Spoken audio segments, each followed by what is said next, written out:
Okay. So, we are looking at simplifying these ratios. The first thing we have to do for each of these is make sure that they are the same units. Okay, so A should be really easy. 10 centimeters over 2 centimeters is simply 5 centimeters, right? Okay. Number 2, part B. The top is in inches, the bottom is in feet. So they both need to be in 1. I think it's easier to make it in inches. So we have 8 inches over, how many inches are in a foot, guys? Do you remember? 12. So how many inches would be in 2 feet? 24. Okay, 8 inches over 24 inches is 1 over 3 inches. Okay, it has a ratio of 1/3. Okay, any of these look like ones you want to do? Or do we get the point? We should do at least one more. D? Okay, how many centimeters are in a meter? Do you guys know? 100. So if we have 25 centimeters over 2 meters, that's 200 centimeters. So that reduces to, how many quarters go in a dollar? 8, right? 4 go in $1, 8 go in $2. Sorry, I knew the answer to that. So we get 1 over 8. So 1 centimeter over 8 centimeters. So it has a 1 to 8 ratio. Any others that you want me to do? E? Okay. E, we've got, how many feet are in a yard? Do you guys know? 3, good. So we've got 18 feet over, if we have 3 feet in a yard and we have 2 yards, how many feet are in 2 yards? 6, okay? So 18 over 6 gives me 3, right? That reduces to 3 feet. Okay. What's nice about centimeters and kilometers and meters and everything like that is the one below it has 100 in it. So like there's 100 meters in a kilometer. There's 100 centimeters in a meter, and so on. Okay. So now we're going to do some stuff with ratios with some word problems. All right. The perimeter of a rectangle is 60 centimeters. The ratio of the width to the length is 3:2. Find the length and width of the rectangle. Okay. So what do we know? How do we find the perimeter of a rectangle? We add up all the sides, right? So that's, if we look at our rectangle and we label this W and this L, we'd go W plus L equals the perimeter. Yeah? Okay.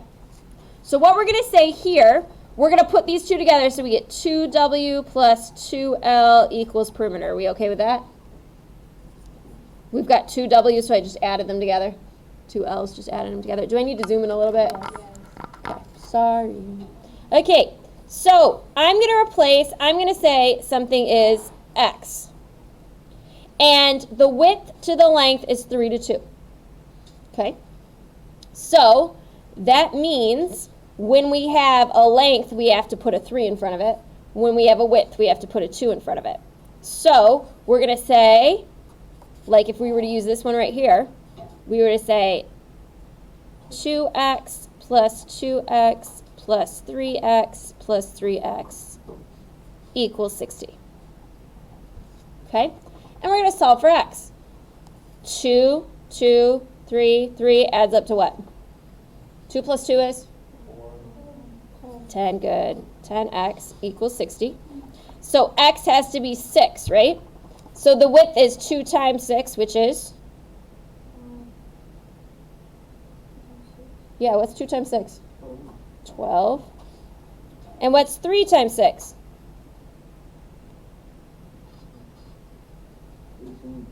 Good. So that's the width and that's the length. Okay, let's do part B. The measures of the angles in a triangle are in the extended ratio 1, 2, 3. Find the measures of the angle. What do the measures of a triangle have to add up to, the inside measures? 180, right? So we're going to make this first angle x, but the second angle is going to be 2x, and the third angle is going to be 3x, and they have to add up to 180. So we're going to solve for x, and then we'll find the two other triangles, okay? X plus 2x plus 3x is 6x equals 180. We divide by 6, And x equals 30. Okay, so that's the smallest angle. What's the middle angle going to be? 60, good. And what's the largest angle going to be? Good.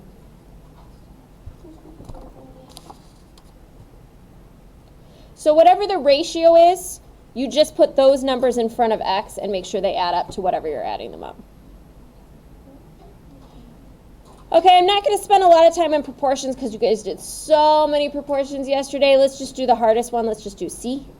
Let's do C and D because D is a little weird. 4 times x is 4x, right? Equals 3 times x minus 4. Yep. So far, so good? Just like yesterday's? We distribute the 3. And I get 4x equals 3x minus 12. What am I going to do next? Subtract 3x. And I'm going to get x equals negative 12. Good?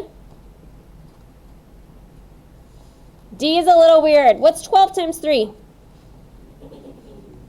36. What's x times x, though? X what? No. X squared, because x times x is x squared. What's x plus x? That's 2x. Okay. So how am I going to get rid of a squared? Square root. So what is x equal to? 6. Or negative 6. Because negative 6 times negative 6 is also 36. Okay, we're going to use proportions to solve these figures below. If there are no questions on those last two problems, we're good? Yeah, one of these last ones? Yeah. And then and then you guys can work on your homework. All right. Using proportions, PQ, that's right here, is 3, and QR is 5. So they have a 3 to 5 ratio. So I'm just taking that information and setting up a proportion. I'm going 3 over 5 equals PQ goes on top because it's listed first. RQ goes on the bottom. It's 24. So I'm going to solve for J. Okay. Cross multiply. What's 3 times 24?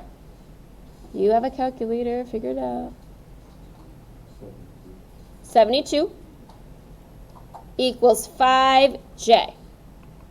Right? Can you guys see it? All right. Okay, and then we're going to divide both sides by 5. And J equals 14.4. Should we try another one? Yeah, just doing the cross multiply. Yeah, let's do C. Okay. WX over XV. So we've got 5 over 7 equals WX comes first, so WX goes on top. That's X plus Y, plus 2, excuse me, not Y. And VX goes on the bottom, that's 2X.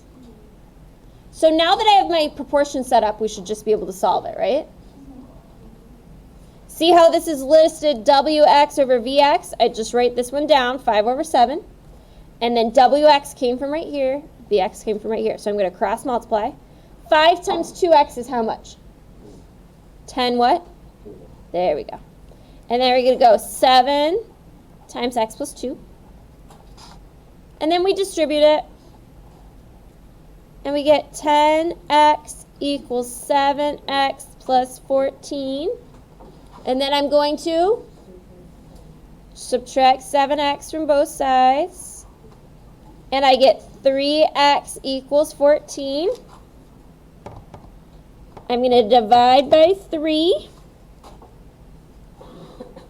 And I'm going to get X equals 4.667.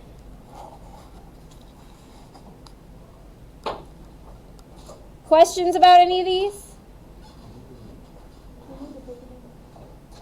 Okay, you guys can work on your homework for the rest of the hour. Got a nice lot of time.